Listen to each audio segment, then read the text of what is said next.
Welcome to Moonscapes for July the 17th, 2013.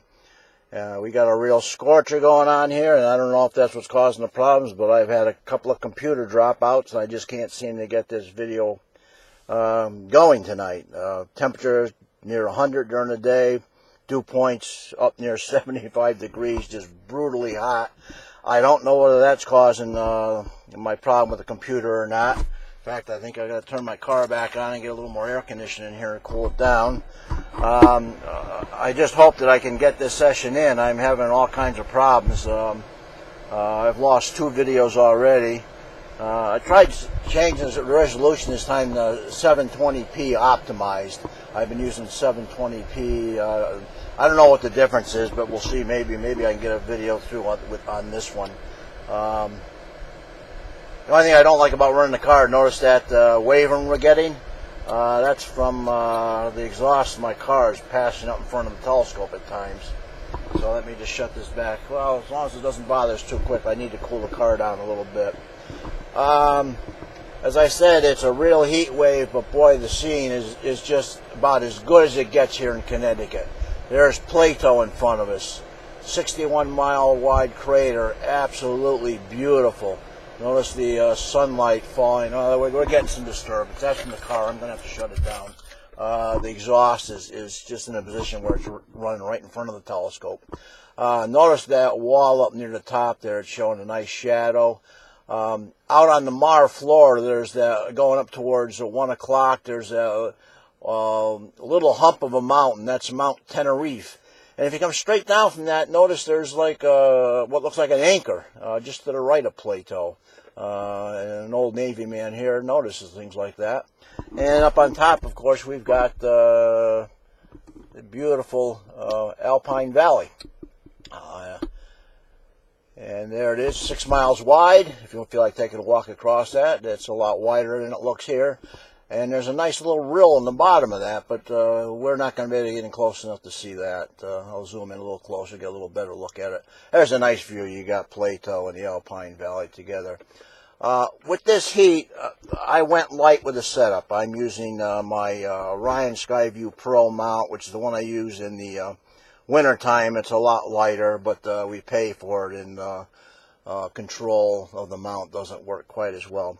If I get fairly well into this video and it ends abruptly, I'm going to put it up anyway. I'm just having so much trouble with this computer tonight. I'm assuming it's from the heat causing a little more problems with the computer. I went back into my apartment and brought out the pad, the cooling pad I normally use on it. It was sitting right on the top of the car seat, so I've got it up on that. The only thing is the fan's blowing out on that. It's not, but it just keeps the computer up and lets some air flow underneath it, so that might help a little bit. Things I wanted to talk about tonight. The main thing is Mare Imbrium, which is to the right of Plato. Let's back out a little bit on the zoom so we get a little better view of what we're talking about here. It's that huge flat-floored plain to the right of Plato. That's Mare Imbrium. That is the result of a huge asteroid impact early in the moon's history. And lava flowed, wiped out the craters that were there, made a fresh new slate for the moon, and as you can see, some new craters are starting to impact there, but of course nowhere near as much as the mountainous region, because they've been all wiped out. But notice we zoom in, notice the little crater pits that are starting to come up. So there's some cratering going on. But this huge impact caused it caused a huge amount of the debris to be thrown up all over the moon. And it caused some very interesting features to form. And one of them affects our old friend Franz Gersing, who had the selenite debacle with the life on the moon. And I'm going to go back and turn this air conditioner on for a minute. It's really bad. I just hope that it doesn't affect our seeing too much for a few minutes. Just give me a few minutes to cool it down here a little bit. He found areas where he thought there was life on the moon, and one of them was in the Pallas Murchison region of the moon. And we can find that and take a look at it tonight with this eyepiece. I'm using a 5mm eyepiece, which I wanted to use the other night, and I never got a chance to. Conditions just didn't allow it, so I never got to it. But right there on the screen now is the crater Archimedes, and we need to keep going up from that. I've got a map over here, and I've got to get up a little higher to get to the area I want to. I'm not sure. Oh, I think I see it. I think I see him coming up over here. Let me zoom in a little bit. I'm not quite sure where I am yet. This is a little bit different. No, that's... okay, no, I think we've got... Yeah, there goes our car interfering with the scene, but I'm going to let that go for a second until I hopefully can find my spot. Okay, now I've got to shut it off. It's affecting the scene too much. It should clear it up here in a second now.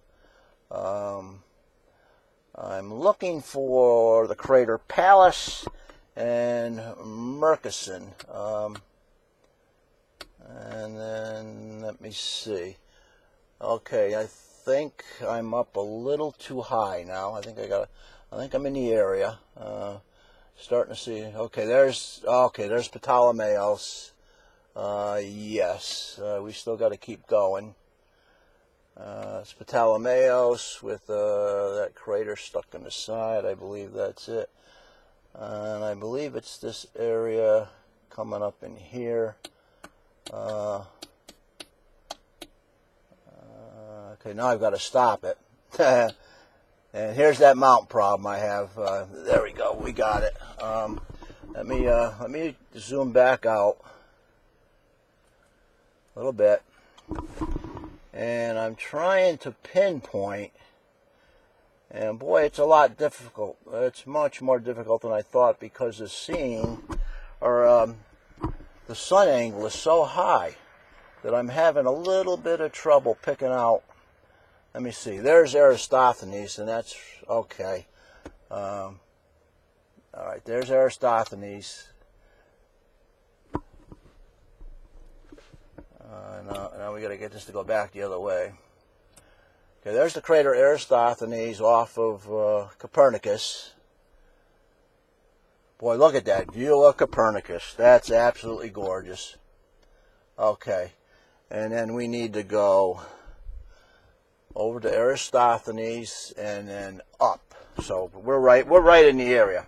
What I'm looking for is the debris pattern from Mare Imbrium, because it flow. Okay, there it is. I've got them. They're dead center now. Now we're home now. The reason I couldn't find it was because the sun angle is a lot higher than I'd like. Right in the center of the screen is the crater Pallas. It's actually slightly left of center. Let me see if I can center it up a little better.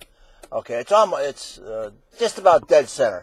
Pallas is the crater that's got a little mountain in it, and then there's a wall between a ruined crater above it. That's Murchison. That is the area that Gerthesing claimed he found a city in. And the city, from the research, I did some research this morning, and notice to the right of Pallas, going over towards 3 o'clock, there's those humps and ridges. Those are the things that Gerthesing saw and thought that they were artificial structures. And he has some maps that he drew up of this area. And here we're getting a bad moment of seeing. It needs to calm down a little bit. He actually thought that he could see structures. And the drawings he saw, I was looking at them this morning, and I'm trying to find what he saw there. And boy, I just don't see what he was drawing. But there were ridges, and they ran true north-south, and off of them, branching off like leaves, were these ridges, and he took it as artificial structures. And I don't know, maybe with a better sun angle, we would be able to pick up something here. But tonight, we're just not seeing them. I don't know what you saw. So we're going to have to say, okay, Mr. Gutherson, don't know what you saw or what you were drinking that night, but we're just not going to find them. So let's go on and use this eyepiece, and just in case I get a computer crash, it's driving me nuts. So far we're doing pretty good here, but there's just such gorgeous detail with this eyepiece that I want to run up along the terminator and get a look at some of this nice detail with this high power eyepiece. As I said, it's a 5mm eyepiece. And so it starts out at 350 power. I'm sorry, 305 power. It really, it works well. I get a lot more. Here we go on Clavius. Let's settle up on this area here. Unfortunately, I'm zooming around the moon, and we're going to be zooming a lot faster than I'd like. And again, it's because of that mount. Sorry about that, but that's just the way it is with this mount. And it's getting so hot in this car again, I've got to bite the bullet and turn the air on. And we may lose the scene outside a little bit. Wish we get a little air movement that would move the exhaust in the car the other way. I've never had this problem where the exhaust in the car is interfering with my scene. So far we're doing okay. Look at Clavius dead center. Let's do some zooming in on this. That crater's 157 miles in diameter, the whole crater. In fact, it's about the size of the state of Connecticut when you come down to it. Okay, here we're getting some distortion from the exhaust now and then. But look at the crater inside that crater. You've got two huge craters in the walls, one at about 1 o'clock, one at 10 o'clock, and then there's a line of 4 of them that makes an arc going through the center. And you can see every once in a while we get a real bad puff of that exhaust that kind of ruins our scene for a second. Okay, I notice I'm 12 minutes into this video, so this is going up no matter what. So if this video ends up abruptly, I'm going to put it up anyway because we've got enough nice detail, so at least you'll be able to see this much and be in a little bit of the discussion that we had. We seem to be doing okay, but I'm just so gun shy. I think the heat is really what caused the problem. I had actually started 3 videos before this, and they all died within the first 3 or 4 minutes. We're 12 minutes in now, so we're doing a little better. But look at that. That's just absolutely beautiful. I just hit the mic because it's right in front of me. I hope that wasn't too loud for you. I want to check something. There's a huge crater right next to Clavius. And I want to see what that... Oh, that's Maginus. Maginus, and that crater's 99 miles in diameter. That's the crater that's directly to the left of Clavius. And that's a huge crater in its own right. Lots of nice detail around there. Oh, and there's our old friend Tycho. That's just coming out of the bottom of the field. Let's raise it up. We'll probably bring it up here a little bit, and we'll bring that over towards center. And let's stop that before it goes. See, there's our trailing off of this mount. There we go, and I have to get the control back before I lose it. That's a nice view of not Clavius. We just looked at Clavius. They had Tycho, and I love that central peak in there. That's absolutely beautiful. We can zoom in a little bit on that. Don't want to go too much into it. Look at that view of Tycho. That is absolutely gorgeous. I told you way back when I started my first few videos, I don't know, maybe you didn't see them, but I talked about those central peaks and how they formed. A lot of people are amazed by them and say, oh, there goes the bad scene from the exhaust. So, okay, it's a little bit cooler in here. I can shut it off. Let's try doing that for a while. A lot of people were amazed by those mountains. They just didn't know what they were. How can you have a meteor hit a crater and leave a mountain like that? But it's just a byproduct of an impact, and you can see it by going to a local pond and throwing a stone in, a big rock. You'll see a huge splash of water. The water vacates the hole in the center where the rock hits. That's the crater that you see. And then gravity pulls the water back in to fill the gap that's left by the hole where the rock goes in. And when that water hits in the center, it causes a secondary rebound to splash up. And that's the mechanism that causes a central peak. So that's why it's there. Now you might ask, well, why not don't all the craters have peaks? Well, there's a lot that goes into it. The size of the object, the mass of the object, the speed of the object, the angle of impact. There's a lot of things that go into it, and all things have to be just right for that impact to create a central peak. But when conditions are right, it creates that central peak and some beautiful, beautiful detail. Now this is interesting. Look how we just lost that scene, and it went real bad, and the car is off. So that it may not be the car that's causing it. These are just moments of very, very poor seeing in what has been a fairly night of good seeing for us here in Connecticut. So let's move around a little bit. We're 16 minutes in, and I'm just afraid of losing this video. But like I said, I'm going to put it up no matter what. No matter what, it's going up. If it ends abruptly, at least you'll know why. Here's an interesting, notice that bright white patch, just above center now. That is called Cassini's bright spot. That has caused a lot of problems over the years in the 50s and 60s. A lot of people claim to have seen flashes of different color coming from there. And it's turned out to be is a white spot that's been part of the Tycho ray system. We were just looking at Tycho, and it threw out all that ejecta pattern. Well, this is just a very bright spot along that ray pattern, and it just gives the impression of change in brightness when it gets varying angles of sunlight on it as the sun angle changes. Okay, let me back out a little bit. We're zoomed in pretty tight, and we get a little better look, and we can move around the moon a little bit. I haven't even checked color. Where am I with color? I'm kind of low. Let's just up the color a little bit. I'm around 40%. Let me just inch it up a little bit. I'm not too crazy about that. I'm getting a kind of a false color off of that side right now. Let's back that off a little bit.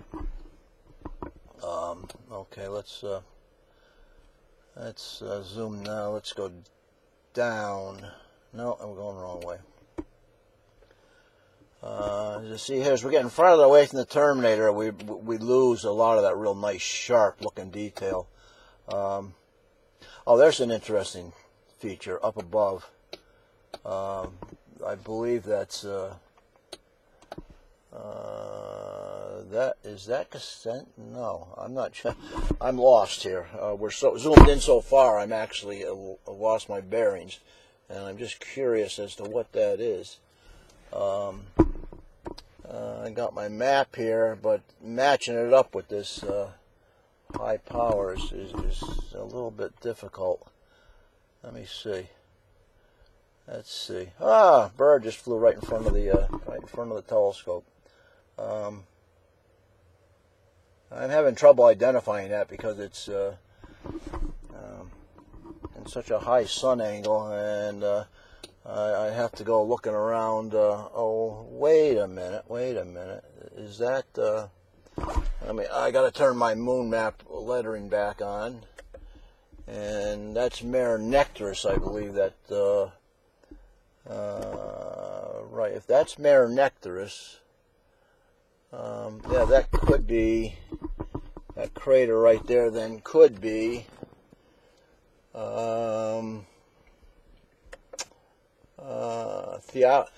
If that's Theophilus, that's a surprise to me because it looks strange.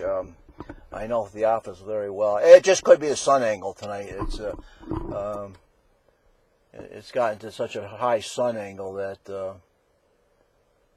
it's hard to identify. Okay, let's get back out along the terminator where there's some more nice detail. And again, I'm starting to die in here. This heat is just, I do not do well in the heat. I hate it. I hate it. And I absolutely hate it. And makes life miserable for me. Okay, here we go. We're starting to get back into some detail.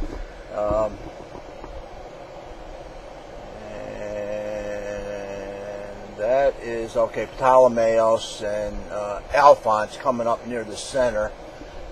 Those wavering, that scene, I think we just lost the, there we go, we just got focused back. It's really interesting. See if I can get this to come back. Come on, come on, come on, come on, come on. It's really interesting. There we go. Those pockets of bad seeing, it's really amazing. You have real good seeing, and all of a sudden it's like you're looking through at a penny in the bottom of a swimming pool, like right there. There, you just saw another one. It's just, it's really, really amazing. I've never seen the seeing vary that quickly. It calms down, and then it gets really, really bad. And it's really kind of irritating because we're getting a gorgeous image of the moon, but it's just irritating when that scene just drops out like that. I'm going to get back down to down near the Plato area and Copernicus. That was a gorgeous scene down in that area. And here we go. There's Aristophanes coming up, and here comes Copernicus. And I want to check around Copernicus. And so far we're doing good. Let's hope this computer doesn't drop out on me. I want to check for those crater chains around Copernicus. But I need it to stop, and I need that scene to stop jumping around. You know, I got to check and see if somehow my, if I got put on auto, my, let me check something. I just wonder if I accidentally set my, yeah, I'm in autofocus somehow it jumped out on me. That was causing a lot of problems. That's why we had so much jumping around. But no, still see there's still a problem with the scene. It just, it's fantastic 1 second, and then it just goes nuts. Okay, we're looking at Copernicus. And I believe, let me get you the diameter of Copernicus. Let's see. Copernicus is 56 miles in diameter. Look at that scene. That is absolutely amazing.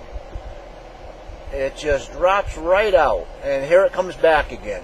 And look at when it's nice and steady, how steady it is. I have never seen a night like this. And it's just incredible. You have such a gorgeous, sharp image, and then the scene just drops right out. Okay, we're looking for, around Copernicus, there are, look at that. I have never seen this. At least not this bad. And my autofocus is off, so it's not the autofocus doing it. I'm gonna zoom in.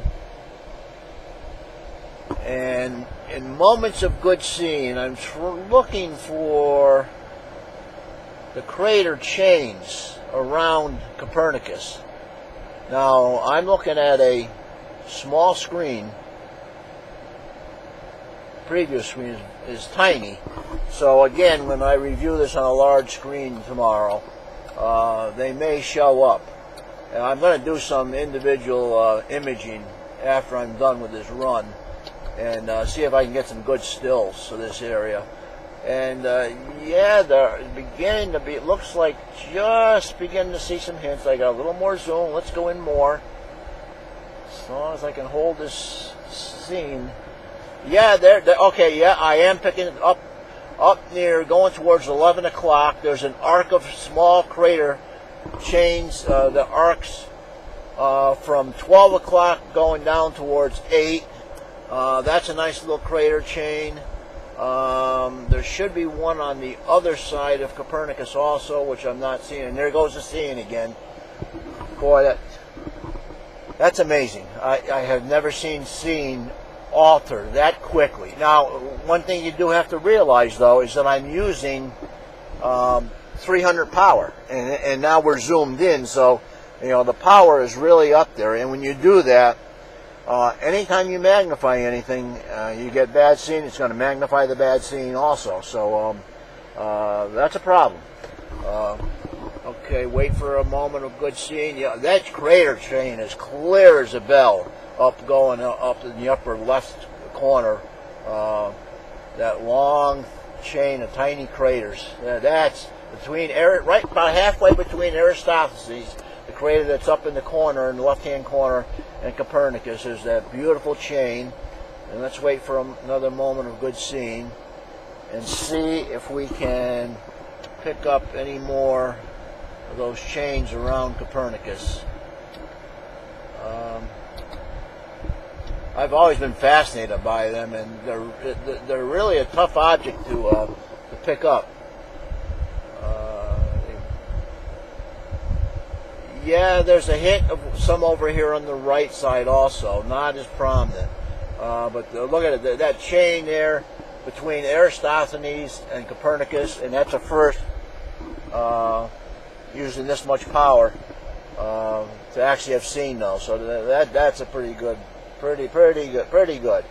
Let's drop the power back down. I see we're 26 minutes in, so I can think about ending this pretty quickly and feel happy that I got it in without another complete computer failure. It was really frustrating. I want to go down to this area here. This is just beautiful. I love this area. Notice out on the Mare Imbrium, the floor, that those two craters, they're coming up near 3 o'clock now.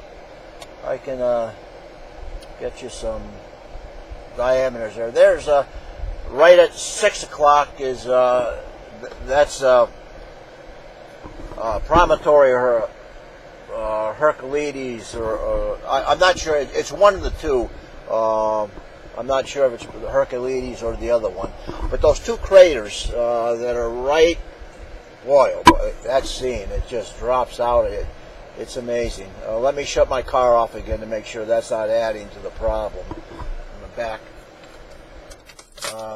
I want to look at those craters. I want to get a diameter on them.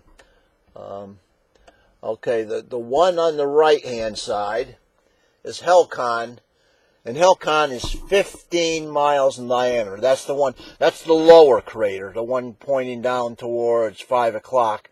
And then the one above that pointing up towards 12 o'clock. And I just hit the mic again. I hope it didn't make a loud noise. That is, let's see, that crater is Leverrier, and that's 12 miles in diameter. As you can see, it's slightly smaller. Beautiful, beautiful view. I love this view, area of the moon. Let's end up by zooming in here. Let's get in on Plato. And then we're going to call it quits before I have another computer glitch. I've had enough of those tonight to last me for a while. They're very, very irritating. I don't know. I don't know whether I set it on 720p optimized. Now, I don't know whether that has anything to do with it or not. It's interesting. It's worked well. I'll see you. I don't know if it's going to make any difference in the video quality. I was using there's another 720p setting. I forget exactly what it is. But there's two 720p settings. Now, whether that had something to do with it or not, I don't know. Those mountains out in Mare Imbrium are really interesting. Now, we talked about the lava flow. I mean, you got to figure everything was wiped out. Craters and all, lava flowed out there. Unless they're the remains of a very ancient mountain range, and they were completely flooded out, and those are just high peaks that stick up above the lava flow.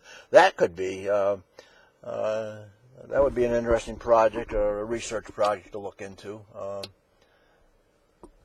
It'd be fun to look into that sometime. And then, of course, there's our Alpine Valley.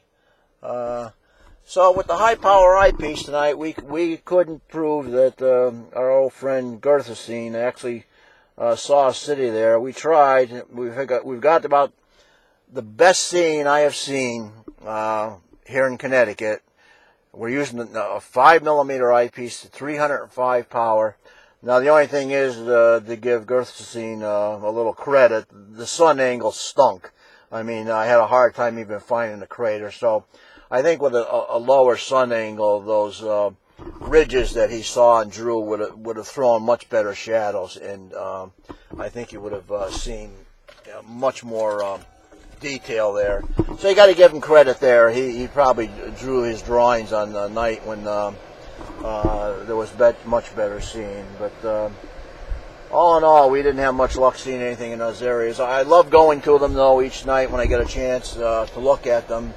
As I said, I love checking those areas to see what the old timers were looking at and trying to figure out just what they saw. Look at that scene drop out. That is just, that's incredible. I mean, I just did turn the car on, but that's incredible. Never seen vary that much that quickly.